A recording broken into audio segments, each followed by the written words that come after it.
Loaded show ahead as Celtics fans might get some bad news in 2025 NBA free agency as Al Horford might be drawing some interest from around the league. We'll talk about that on today's show. And then on the back half, we'll talk about some moves to help get the Celtics underneath the second apron, as we know they need to clear up a bunch of money on their books this offseason. But let's hop right in to the Al Horford news, or I guess big rumor that's being floated around there by ESPN NBA insider Tim Bontemps. Shout out Bontemps, St. Bonaventure alum like myself. But he says the rumor is that Al Horford is linked to the Knicks in free agency, and basically saying that Al Horford would be an ideal fit for the Knicks as they try to get over their hump, after getting eliminated in the Eastern Conference Finals. The full quote from Bontemps here. He said, Al Horford is a free agent. I don't think at this point it makes a lot of sense for Horford to be back in Boston. Maybe he will be, but given where things are with the Celtics, I think he's now much more in play than he might have been a month ago, obviously, with the Jayson Tatum injury. So Horford is a longtime friend of Karl Anthony Towns and has played with him on the Dominican national team for a long time. If they go get Al Horford this summer, who I think would be an unbelievable fit on this Knicks roster. Look, my immediate reaction, I want to throw up. I want to effing throw up at even the thought of Al Horford in a Knicks jersey. We already had to deal with him in a Sixers jersey, and shout out to Al for going out there and getting his bag. But the overall instant reaction to this, if it were to happen, it would be a killer first impression for new ownership, who, by the way, is a longtime childhood Celtics fan, to go out there and let a franchise legend like Al Horford walk in free agency. Not only walk in free agency, but walk to the team's biggest rival. Yes, the Knicks are the Celtics' biggest rival. However you want to shake it, the most heat comes when the Knicks and the Celtics match up. So if you were to let him walk away to that team, it would be damning and leave a sour taste in the mouths of Celtics fans who are looking for optimism and progression in this new era of ownership. Bill Chisholm, I doubt he would let Al Horford walk to the Knicks this summer.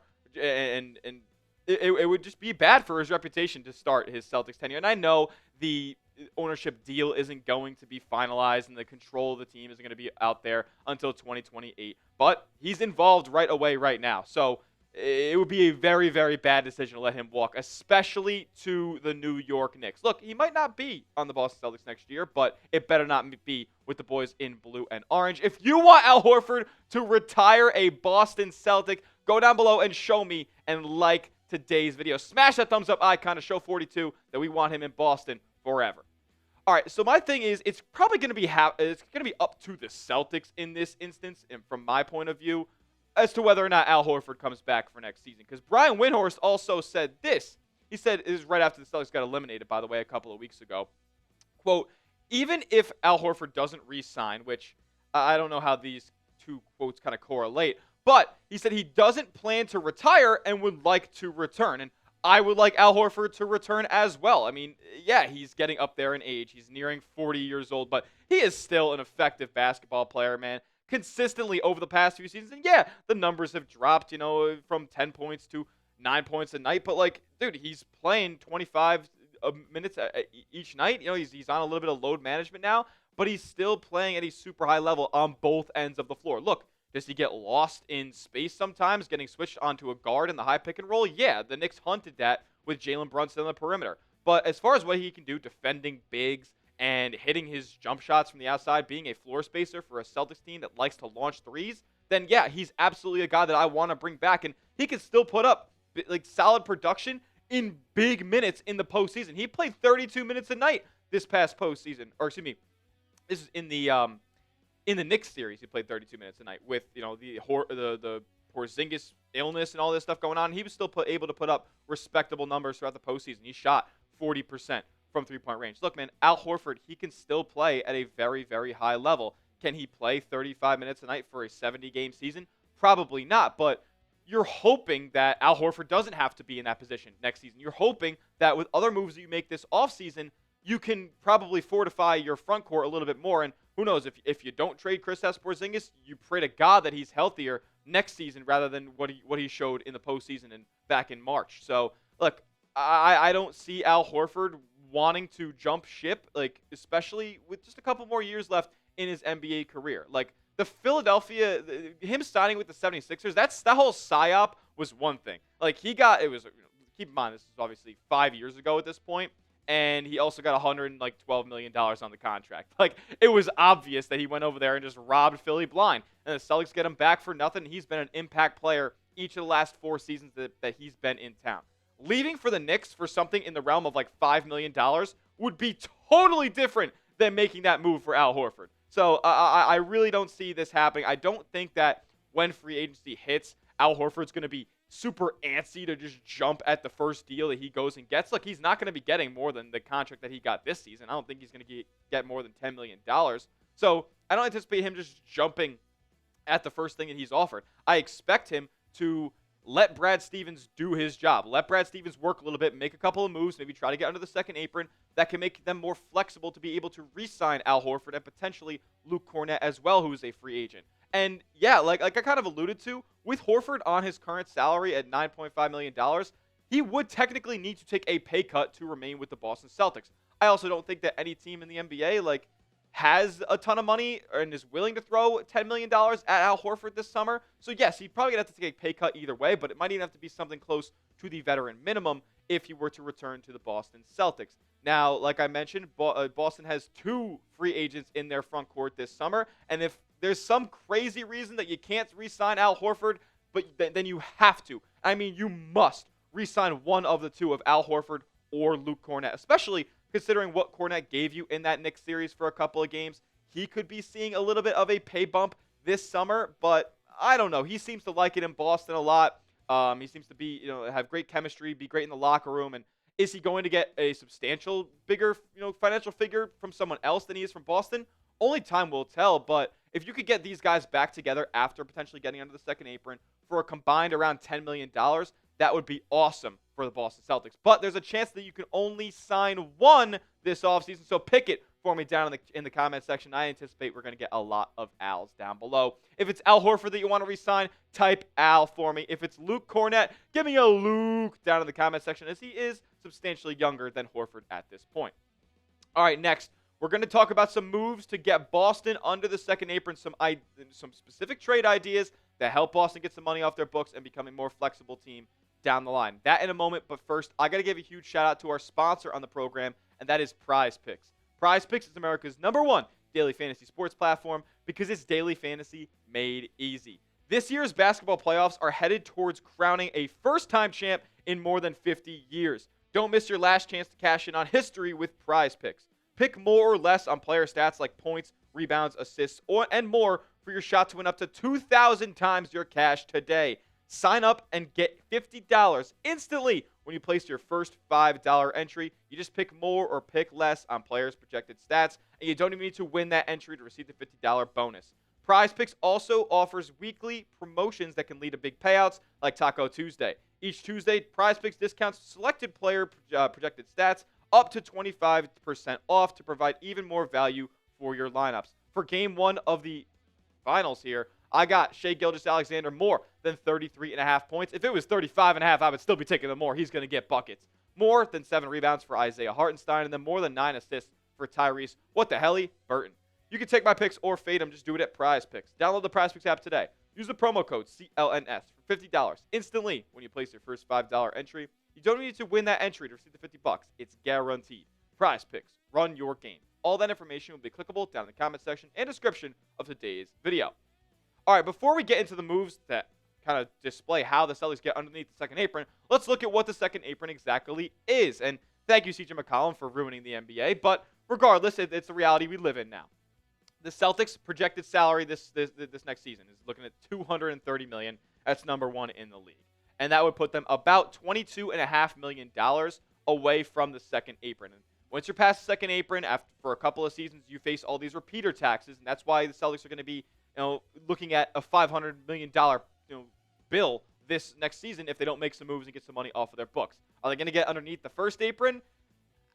It's going to be difficult. Are they going to get underneath the tax? Absolutely not. So let's just focus on getting underneath the second apron where you're able to be more financially flexible with certain trades and signings and all that good stuff. So let's talk about it. As of today, we've heard reports that as Celtics fans, we should not be expecting straight salary dumps. Like for a Kristaps Porzingis who carries a big-time expiring $30 million contract, even in that situation, don't expect too many just straight salary dumps to just move off the money and the Celtics don't get a ton of return back in any deal.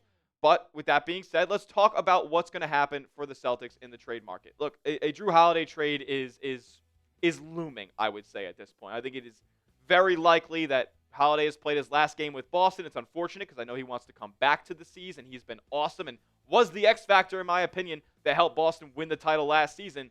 He just carries too big of a salary figure at this point at age 34, and he has more value to a couple other contending teams around the league at this point than he would with Boston, where with their championship ceiling kind of capped, at least for next season. So Chris Forsberg of NBC Sports Boston kind of laid out an array of moves that can get Boston underneath the second apron, kind of the cleanest way possible, and with the most of the core coming back intact, while escaping some of this money. And here's one of his first trade ideas, which sends Daniel Gafford to Boston, sends Jrue Holiday to the Mavericks, and then P.J. Washington and some draft assets from Boston and Dallas for the Nets, participating in this deal as the third team. And I don't hate this deal. I don't love not getting anything back in addition to Daniel Gafford, who's also on an expiring contract. But the Celtics do shed $18 million in this deal. And, I mean, that's about as good as it can get when you're getting some value back from another team. Like, Daniel Gafford is a very, very solid player. He kind of helped fortify Boston's front court a little bit and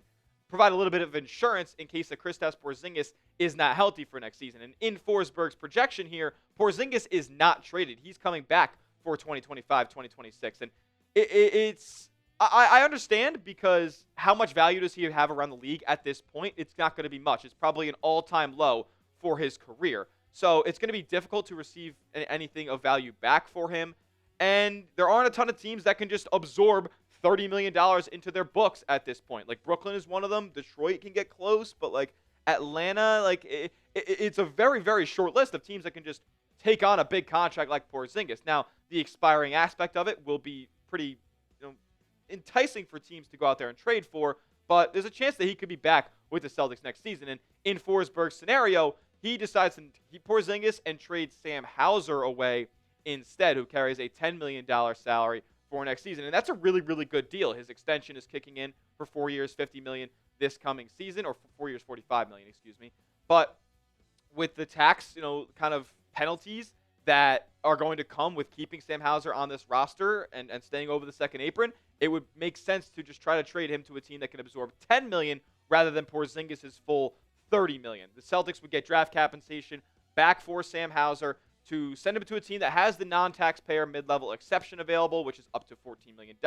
You can slot his $10 million right into that kind of hole, and the Celtics get some draft comp back for Sam Hauser. Could it be in this coming draft where they could get some assets back that could play next season? Maybe, but this feels like a little bit less of a straight salary dump than it is, the last pillar of them getting over and under, I should say, the second apron. The Celtics shed $10 million in that deal because they don't take any salary back. So that would be something that helps them, but you do lose a solid contributor on the wing off of the bench. You'd hope in this scenario that Baylor Shireman looks really good and he could slot into Sam Hauser's role next season and see his shooting kind of come along like Hauser's did early in his career. And after these moves that Chris Forsberg kind of maps out, the Celtics are at $202 million, which is well under the second apron at this point. They shed about $28 million in these deals, and then they have flexibility to go out there and re-sign Luke Cornett, re-sign Al Horford for a combined around $10 million. It would be really, really cool. But could we get it all done in one swing of the bat? We got a bonus trade idea on today's show, and it's going to be a 3-team monster. Kind of similar to the first trade that we just discussed, but it's got a lot more involved. Look, this is a doozy. Let me flesh it out for you guys right here. The Celtics in this scenario would be shedding $25 million, and they would receive the services of P.J. Washington back in this deal, but they would be giving up Kristaps Porzingis. So the Celtics, they would receive Daniel Gafford, P.J. Washington, Drew Timme, who showed a couple of decent games for the Nets this season, but he's not going to play too much. They get a $32 million trade exception from Jrue Holiday, a $2.5 million trade exception from Xavier Tillman, a $2.4 million trade exception from Neemias Queta, and a $2.2 million trade exception from Kristaps Porzingis. I think I got that all right so far. The Mavericks would get Jrue Holiday, and they would get a $3 million trade exception trading Omax Prosper to the Nets, who all receive the crop of kind of expiring salaries and short contract deals like Kristaps Porzingis, Dwight Powell, Omax Prosper, Xavier Tillman, and Neemias Queta, along with getting some draft comp back for participating in the deal. They get a 2026 first-round pick from Boston, which would be top 4 protected, and then a 2027 first-round pick swap from the Celtics as well, which you never know how that could shake out. This comes from Bleacher Report, and I love this deal, man. You get a great combination of shedding $25 million away, and you get players who can contribute right away in Daniel Gafford and P.J. Washington. If you were to run a lineup next season of Peyton Pritchard, Derek White, Jaylen Brown, P.J. Washington, and Daniel Gafford, I mean, the Celtics have as good of a chance as anybody in the Eastern Conference to come out and win that, Eastern Conference Finals trophy. Like, they could make the NBA Finals with that five-man unit. I don't have any doubts about that. So I like that deal the most. But if it's a deal that, we haven't talked about yet on the channel and you want to get creative and be the GM for me in the comment section, go down below and comment your moves to get Boston underneath the second apron, whether it's one trade, whether it's two trades, whether it's 3 or 4. What do you got for me, general managers? Let me know in the chat, in the comment section down below, and make sure you are subscribed to the channel. That will do it for today's edition of Celtics Today by Chat Sports. If any more rumors or anything, interest comes out, Celtics free agency, Celtics trades, does not matter. This offseason, we're covering literally every single part of the map. So lock us in, hit that sub button. We'll see you guys on the next one. And as always, let's go C's.